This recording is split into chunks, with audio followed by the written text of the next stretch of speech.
가해 병사들의 폭행을 목격한 한 병사의 진술이 있었다. 정인, 피고인들이 폭행할 때 역할 분담은 어땠나? 이병장이 구타를 시작하면 이상병과 지상병이 망을 봅니다. 하병장은 보고 있다가 이병장이 시키면 그때 가담합니다.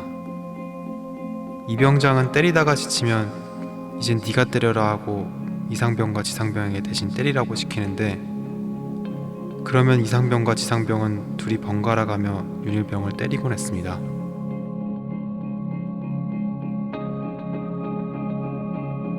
이병장이 시도하는 폭행 상황 속에서 나머지 3명의 가해자들은 어떤 심리적 변화를 겪고 있었던 것일까?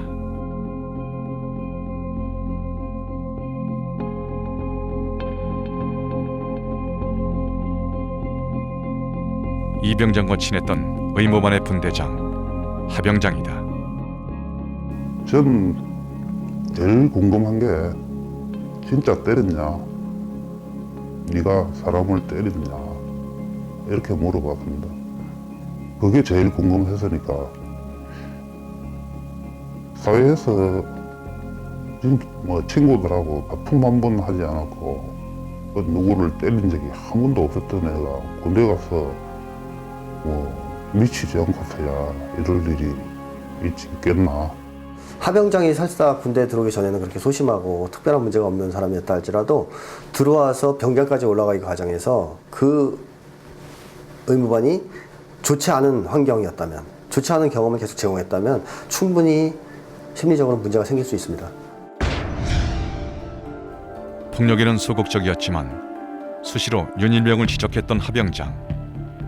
하병장의 이런 행동은 이병장을 심리적으로 자극했다는 분석이다.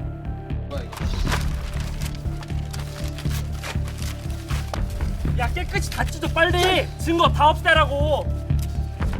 또한 하병장은 윤승주 일병이 병원으로 실려가자마자 수첩과 메모지를 찾아내 없애는 등 증거를 인멸하는데 적극적으로 나서기도 했다.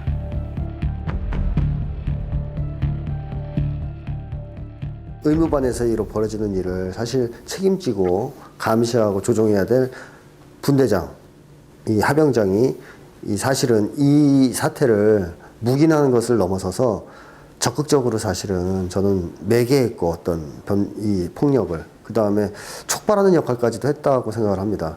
또 이 이상병은 이병장이 없을 때도 이미 이일병을 계속 상습적으로 폭행했던 전력이 있습니다. 자, 그런 점에서 이상병은 이병장과 심리적으로는 공모하는 관계였다. 저는 그렇게 생각을 하고요. 그 다음에 지상병의 경우에는 과거에 이미 이병장한테 폭행당했던 경험이 많이 있습니다. 그래서 굉장히 무서워하고 있습니다. 그래서 지상병은 이병장이 무서워서 할 수 없이 폭행에 가담을 하고 그 과정에서 점점점 상태가 악화돼서 나중에는 자기도 폭행을 하게 되는 이런 경우라고 보여지고요.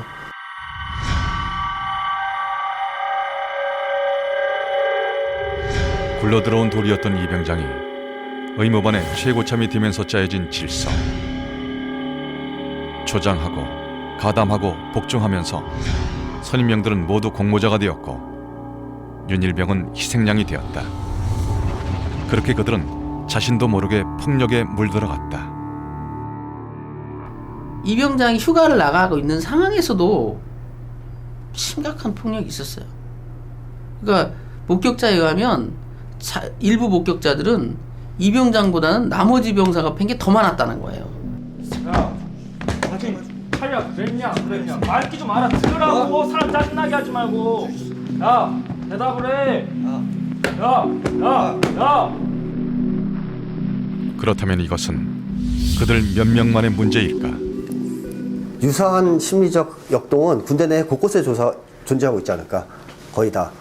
다만 그 강도가 여기처럼 극단적이지 않아서 사건화되지 않거나 비극적 사건이 아직도 안 터지고 있을 뿐이지 않을까 이런 생각이 들고요. 따라서 이 사건의 진정한 원인은 그러한 시스템이나 문화에서 찾는 것이 옳다고 생각합니다.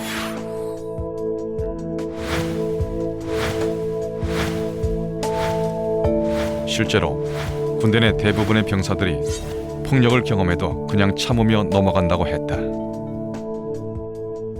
애들 관리 안 하냐고 네가 나중에 분대장 됐을 때 쟤네들 똑같이 저러는 거 볼래? 이런 투로 말을 하며 책임감을 지어주는데 이 책임감이 꼭 이렇게 애들을 때리거나 욕해야지만 되는 상황인가 싶었습니다. 자대 배치 받은 다음에 일주일 동안은 거의 매일 맞았던 것 같아요. 굉장히 좀 공포스러웠죠. 이거를 계속 그냥 아무 이유 없이 이걸 맞아야 되는 건가? 아니면은 내가 어떤 방법을 통해서 이 구타를 벗어나야 되는 건가? 그런 좀 혼란감? 맞아도 참고 어찌 버티면 나도 똑같이 일병, 상병, 병장이 되면서 좀 군생활 편하게 하면서 이렇게 마칠 수 있다는 생각에 그런 구타를 참았던 것 같습니다. 모르는 사람에게 전기 충격을 가하라고 하는 실험이 있었다. 전화선 넘어 다른 방의 사람에게 문제를 내고 틀릴 때마다 전압을 높여가며 전기 충격을 준다. 그런데 사람이 사망할 수도 있는 450볼트까지 전압이 올라간다. 과연 사람들은 어떻게 할까?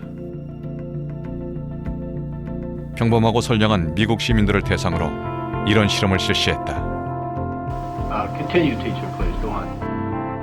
망설였던 사람들을 움직인 한마디. 하얀 가운을 입은 권위자의 이 말에 450볼트 버튼을 누른 사람은 참가자 중 무려 65%. 심리학자 스탠리 밀그램은 이 실험을 통해 권위에 복종한 인간이 얼마나 나빠질 수 있는지를 보여주었다. 이 병장과 3명의 병사들, 평범한 그들을 살인자로 만든 심리적 변화도 이와 유사하지 않을까. 그런데 의무반의 폭력을 부추긴 또 다른 요인들도 있었다. 이 의무반은 가장 큰 문제점은 다른 데랑 독립이 돼 있다는 약간 밀실 공간과 비슷한 곳이었다는 겁니다.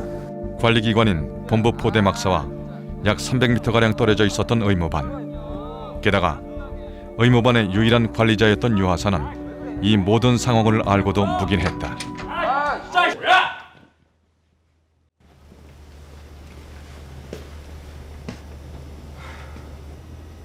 병사들 간의 폭행을 인정한다.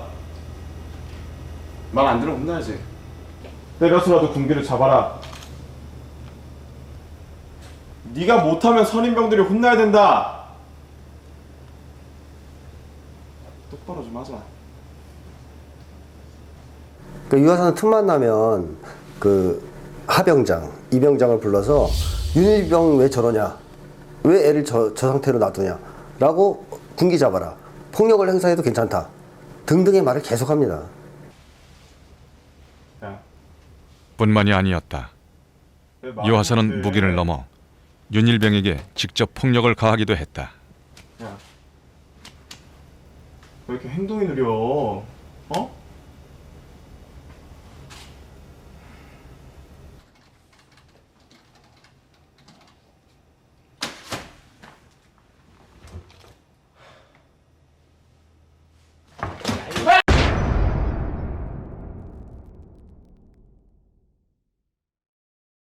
사실 여기에 있었던 이 병사들이 다른 내무반에 있었다면 이런 행동을 했을까? 전 아니었을 것 같아요.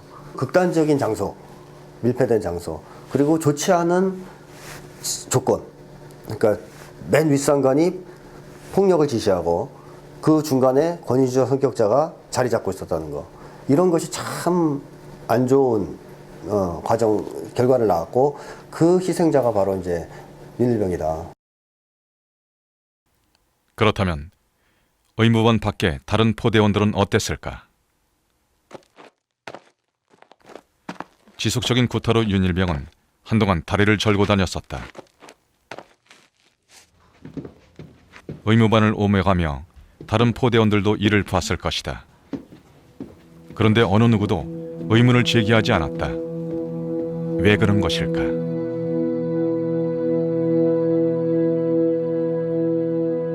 마흔 4명의 포대원들이 연병장에 모여 집체 교육을 받던 날이었다.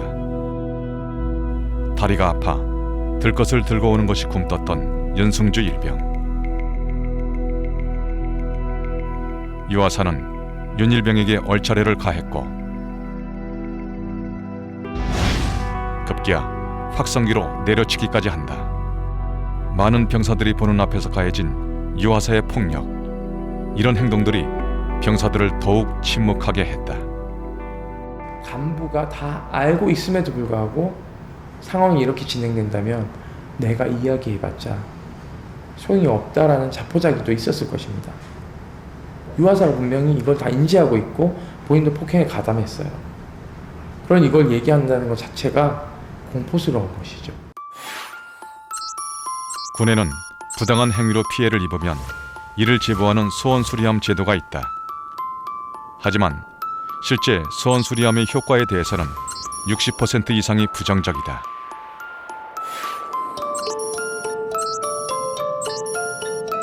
그 이유는 제보자에 대한 신원이 보장되지 않는다는 것과 무엇보다 제보를 해도 문제가 해결되지 않는다는 것이었다. 다수는 침묵하고 일부는 자기를 괴롭히고 나는 참고 지휘관들 모른 척하고. 한 명의 병사를 향해 가해진 35일간의 지속적이고도 조직적인 구타. 4명의 병사들은 그렇게 살인자가 되어갔다. 하지만 한 병사의 죽음에 대한 책임, 과연 이 4명의 병사들에게만 물어야 하는 것일까? 서서히 썩어가는 사과, 단순히 몇 개 나쁜 사과만의 문제일까? 썩은 상자 안에선 어떤 사과도 온전할 수 없다. 결국 사과를 썩게 만드는 것은 사과가 아닌 상자의 문제는 아닐까?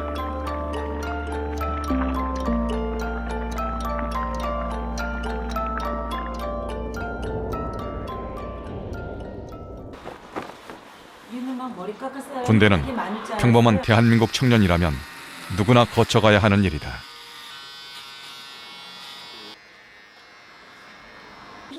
이맛박이 제일 예쁘네.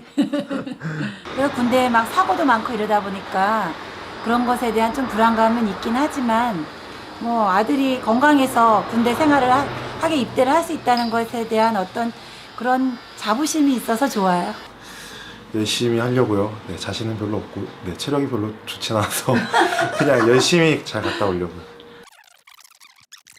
한 해 현역으로 입대하는 이들의 수는 대략 26만여 명. 사회에서의 삶과는 전혀 다른 신분과 낯선 상황에 얼마나 잘 적응할지. 군입대는 당사자에게도 보내는 가족들에게도 걱정과 기대가 교차되는 일이다. 앞으로도 부모님께 항상 잘하며 효도하겠습니다. 부모님 감사합니다. 사랑합니다. 네, 아니 정말 어디 있다는 거예요? 짧다면 짧고 길다면 긴 21개월. 무엇보다 건강하게 복무하고 돌아오기를 바라는 것이 부모의 마음일 것이다. 그렇게 많은 이들이 자식들을 군대에 보내고 있다. 네, 윤일병 가족인데 지금 여기 생활하던데 보고 싶으시다고 왔어요. 윤일병의 부모님들도 그랬다. 다른 사람들처럼 평범하게 군 생활을 하고 돌아오리라 믿어 의심치 않았다.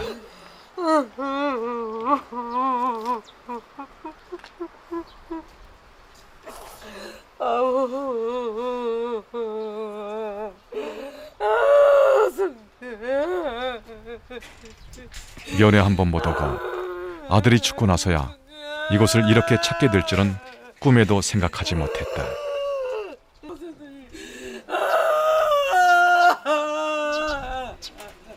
군 갈 때 전화로 가서 병역생활 잘하고 제대하고 나와라 그러고 이제 가는 날 전화는 했는데